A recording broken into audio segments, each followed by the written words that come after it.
India Pak അതിർത്തിയിൽ യുദ്ധ സമാനമായ സാഹചര്യം കനക്കുകയാണ്. ബാലക്കോട്ട് ആക്രമണത്തിന് തിരിച്ചടിയായി പാകിസ്ഥാൻ ഇന്ത്യൻ വ്യോമാതിർത്തി ലംഘിക്കാൻ ശ്രമിച്ചെന്നും ഈ നീക്കം സേന തകർത്തെന്നും വിദേശകാര്യ വക്താവ് അറിയിച്ചു. ഇന്ത്യയുടെ ഒരു പൈലറ്റിനെ കാണാതായെന്നും സ്ഥിരീകരിച്ചിരിക്കുന്നു. Ravish Kumar. The Pakistan Air Force was detected and the Indian Air Force responded instantly. In that aerial engagement, one Pakistan Air Force fighter aircraft was shot down by a MiG-21 Bison of the Indian Air Force. The Pakistani aircraft was seen by ground forces falling from the sky on the Pakistan side. In this engagement, we have unfortunately lost one MiG-21. The pilot is missing in action. Pakistan has claimed that he is in their custody. We are ascertaining the facts. ഈ pilot കസ്റ്റഡിയിലായതായാണ് Pakistan അവകാശപ്പെടുന്നത്. തെക്കൻ കശ്മീരിലെ 11 ദേശീയ സുരക്ഷാ agency raid നടത്തി. വടക്കേ ഇന്ത്യയിലെ എല്ലാ വിമാനത്താവളങ്ങളിലും അതീവ ജാഗ്രത പാലിക്കുകയാണ്. എന്നാൽ വിമാനത്താവളങ്ങൾ പൂർണ്ണമായി അടച്ചിടാനുള്ള തീരുമാനം പിൻവലിക്കുകയും ചെയ്തിരിക്കുന്നു. കൂടുതൽ വിവരങ്ങളുമായി എം ഉണ്ണികൃഷ്ണനും national editor T J Sreelal news ഡെസ്കിൽ നിന്നും ചേരുന്നു. ആദ്യം ഡൽഹിയിൽ നിന്ന് എം ഉണ്ണികൃഷ്ണനിലേക്ക്.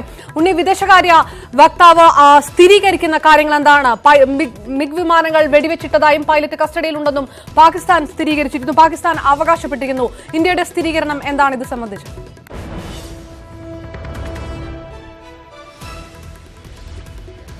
ഇന്ത്യ ഇക്കാര്യത്തിൽ പാകിസ്ഥാന്റെ അവകാശവാദങ്ങൾ പൂർണ്ണമായും സ്ഥിരീകരിക്കാൻ തയ്യാറാകുന്നില്ല. പാകിസ്ഥാൻ അങ്ങനെ അവകാശപ്പെടുന്നുണ്ട്. അതുകൊണ്ട് തന്നെ അതിന്റെ വസ്തുതകൾ പരിശോധിക്കട്ടെ എന്നാണ് വിദേശകാര്യ മന്ത്രാലയത്തിന്റെ വാർത്താ സമ്മേളനത്തിൽ എയർ വൈസ് മാർഷൽ അടക്കം പങ്കെടുത്ത ഈ വാർത്താ സമ്മേളനത്തിൽ വായിച്ച പ്രസ്താവനയിൽ പറയുന്നത്. പാകിസ്ഥാൻ പറഞ്ഞിരുന്നത് 2 ഇന്ത്യൻ പൈലറ്റുമാർ അവരുടെ കസ്റ്റഡിയിലുണ്ട് എന്നുള്ളതാണ്. എന്നാൽ അക്കാര്യത്തിൽ പാകിസ്ഥാന്റെ വാദം പൂർണ്ണമായും തള്ളിക്കളയുകയാണ് ഇന്ത്യ. ഒരു പൈലറ്റ് മാത്രമാണ് കാണാതായിരിക്കുന്നത്, പാകിസ്ഥാന്റെ കസ്റ്റഡിയിലുണ്ടെന്ന് അവർ പറയുന്നുവെന്നാണ് ഇന്ത്യ പറയുന്നത്. മാത്രമല്ല, പാകിസ്ഥാൻ ഇന്ന് നടത്തിയിരിക്കുന്നത് കൃത്യമായി ഭീകര താവളങ്ങൾ ഇന്ത്യ ആക്രമിച്ചതിന്റെ പ്രതികാര നടപടി എന്ന രീതിയിൽ ഇന്ത്യയിലെ സൈനിക താവളങ്ങളെ ആക്രമിക്കാൻ പാകിസ്ഥാൻ ശ്രമം നടത്തിയെന്നാണ് ഈ വാർത്താ സമ്മേളനത്തിൽ പറഞ്ഞിരിക്കുന്നത്. അങ്ങനെയാണ് ഇന്ത്യ ഈ വിഷയത്തെ അന്താരാഷ്ട്ര സമൂഹത്തിന് മുന്നിലടക്കം വയ്ക്കുന്നത്.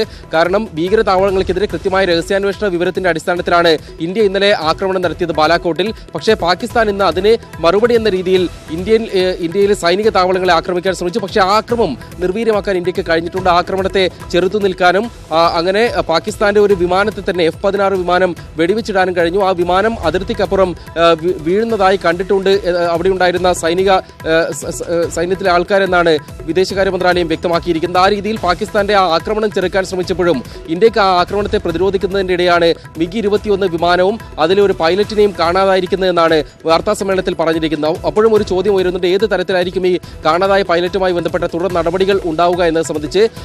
ഒപ്പം ഈ വാർത്താ സമ്മേളനത്തിന് ശേഷം വിദേശകാര്യ മന്ത്രാലയ വൃത്തങ്ങൾ പറഞ്ഞിരിക്കുന്നത് ഈ UN ബന്ധപ്പെട്ടുകൊണ്ടോ അല്ലെങ്കിൽ പാകിസ്ഥാനെ ബന്ധപ്പെട്ടുകൊണ്ടോ ഈ കാണാതായ ആളെ ലഭ്യമാക്കുന്നതിനുള്ളൊരു സാഹചര്യം ഇപ്പോഴുണ്ടായിട്ടില്ല. കാരണം പാകിസ്ഥാൻ തന്നെ ഔദ്യോഗികമായി ഇന്ത്യൻ പൈലറ്റ് അവരുടെ പക്കലുണ്ട് എന്ന് സ്ഥിരീകരിച്ചിട്ടില്ല എന്നാണ് വിദേശകാര്യ മന്ത്രാലയം വ്യക്തമാക്കുന്നത്. ഇന്ന് ഈ വാർത്തകൾ രാവിലെ പുറത്തു വന്നപ്പോൾ തന്നെ വിശദമായ കൂടിയാലോചനകൾ നടന്നിരുന്നു. പ്രധാനമന്ത്രിയുടെ അധ്യക്ഷതയിലും ഒപ്പം ആഭ്യന്തരമന്ത്രിയുടെ അധ്യക്ഷതയിലുമൊക്കെ ചർച്ചകളും അവലോകന യോഗങ്ങളും നടന്നിരുന്നു. അതിനുശേഷമാണ് ഇത്തരത്തിലുള്ള ഒരു പ്രസ്താവന ഇപ്പോൾ ഇന്ത്യ പുറത്തിറക്കിയിരിക്കുന്നത്. ഇന്നലെ വിദേശകാര്യ സെക്രട്ടറി വിശദീകരിച്ചത് നമ്മളൊരു പ്രതിരോധത്തിന്റെ ഭാഗമായിട്ടാണ് ആ രീതിയിലുള്ള ഒരു ആക്രമണത്തിലേക്ക് കടക്കുന്നതെന്ന്. അതിനുശേഷം തിരിച്ചടിക്കുമെന്ന് പാകിസ്ഥാൻ പറയുകയും ചെയ്തു. പല രീതിയിലുള്ള നീക്കങ്ങളും നടപടികളും ആക്രമണ നടപടികളും തുടർന്നുകൊണ്ടേയിരിക്കുന്നു അതിർത്തിയിൽ. ഇത് പാകിസ്ഥാന്റെ എയർക്രാഫ്റ്റിനെ ഇന്ത്യൻ വിമാനം വെടിവെച്ചിടുകയായിരുന്നു. അത് നടന്നത് ഒരു പ്രതിരോധത്തിന്റെ ഭാഗമായിട്ടാണ് എന്നുകൂടി വിശദീകരിച്ചിരുന്നു. അതേസമയം പാകിസ്ഥാൻ പറഞ്ഞിരിക്കുന്നത് ഞങ്ങൾ നടത്തിയത് പ്രതിരോധമായിട്ടാണ് എന്നുമാണ് പറഞ്ഞിരിക്കുന്നത്. ഏതെങ്കിലും രീതിയിൽ ഇന്ന് നടന്ന സൈനിക നടപടികൾ വിശദമാക്കുകയുണ്ടായോ വിദേശകാര്യ വക്താവ്?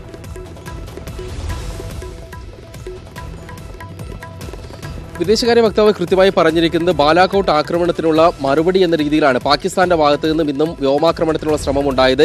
ഇന്ത്യയിലെ സൈനിക താവളങ്ങൾ, ഇന്ത്യയിലെ മിലിറ്ററി ഇൻസ്റ്റാൾമെന്റ്സ് ആക്രമിക്കാനുള്ള ശ്രമം നടന്നു പാകിസ്ഥാന്റെ ഭാഗത്തു നിന്ന് എന്നാണ് പറഞ്ഞത്. അതിനെ പ്രതിരോധിക്കാനാണ് ഇന്ത്യ ശ്രമിച്ചിരിക്കുന്നത്. കാരണം അതിലൂടെ കൃത്യമായ ഒരു പോയിന്റ് ഇന്ത്യ പറയുന്നുണ്ട്. ഇന്നലെ ഭീകരർക്കെതിരായ നടപടി ഇന്ത്യ നടത്തി. അതിന് മറുപടിയായി ഇന്ത്യയിലെ സൈനിക താവളങ്ങൾ ആക്രമിക്കാൻ പാകിസ്ഥാൻ ശ്രമിച്ചു എന്നൊരു ആരോപണമാണ് ഇന്ത്യ ഉന്നയിക്കുന്നത്. അത് അന്താരാഷ്ട്ര സമൂഹത്തിന് മുന്നിൽ ഇന്ത്യക്ക് പിന്തുണ ലഭിക്കുന്ന ഒരു ഘടകം കൂടിയാണ്. ഭീകര താവളങ്ങൾ ഇല്ലാതാക്കിയതിന് പാകിസ്ഥാൻ എന്തിന് ഇന്ത്യൻ സൈന്യത്തെ ആക്രമിക്കണം എന്നൊരു ചോദ്യം തന്നെയാണ് ഇന്ത്യ അതിലൂടെ ഉന്നയിക്കുന്നത്. അതേസമയം പാക് പ്രധാനമന്ത്രി ഇമ്രാൻഖാൻ അല്പസമയം മുമ്പ് മാധ്യമങ്ങളെ അഭിസംബോധന ചെയ്തിട്ടുണ്ട്. ആ അദ്ദേഹത്തിന്റെ അഭിസംബോധനയിൽ പറഞ്ഞിരിക്കുന്നത് ഇന്ത്യക്ക് ഇതൊരു പാകിസ്ഥാന്റെ മുന്നറിയിപ്പാണ്. ഈ മുന്നറിയിപ്പിലൂടെ പഠിക്കുന്നില്ല എങ്കിൽ മറ്റ് കാര്യങ്ങൾ നിയന്ത്രണാതീതമായി പോകും. പൈലറ്റുമാർ പാകിസ്ഥാന്റെ കസ്റ്റഡിയിലുണ്ട് എന്നും ഇമ്രാൻഖാൻ പറഞ്ഞിട്ടുണ്ട്. അതേസമയം ഇന്ത്യക്ക് ഔദ്യോഗികമായി ഇക്കാര്യത്തിലുള്ള ഒരു സ്ഥിരീകരണം നൽകാൻ പാകിസ്ഥാൻ ഇതുവരെയും തയ്യാറായിട്ടില്ല എന്നതാണ് പ്രധാനപ്പെട്ട കാര്യം. പാക് മാധ്യമങ്ങളടക്കം പല വാർത്തകളും റിപ്പോർട്ട് ചെയ്യുന്നതല്ലാതെ ഔദ്യോഗികമായി നയതന്ത്ര തലത്തിൽ പാകിസ്ഥാൻ ഇങ്ങനെ ഒരു വിവരം നൽകാൻ തയ്യാറായിട്ടില്ല. അതുകൊണ്ട് തന്നെ ഇന്ത്യ സ്ഥിരീകരിക്കാൻ തയ്യാറാകാത്തതും അതുകൊണ്ടാണ്. എന്താണ് പാകിസ്ഥാൻ പറയുന്നത്? ഈ ആരോപണങ്ങൾ കേവലം അവർ പറയുന്ന അവകാശവാദങ്ങൾ മാത്രം വിശ്വസിക്കാതെ അതിന്റെ വസ്തുതകൾ സ്ഥിരീകരിക്കാനുള്ള ഒരു ശ്രമം കൂടിയാണ് ഇന്ത്യ ഈ ഘട്ടത്തിൽ നടത്തുന്നത്.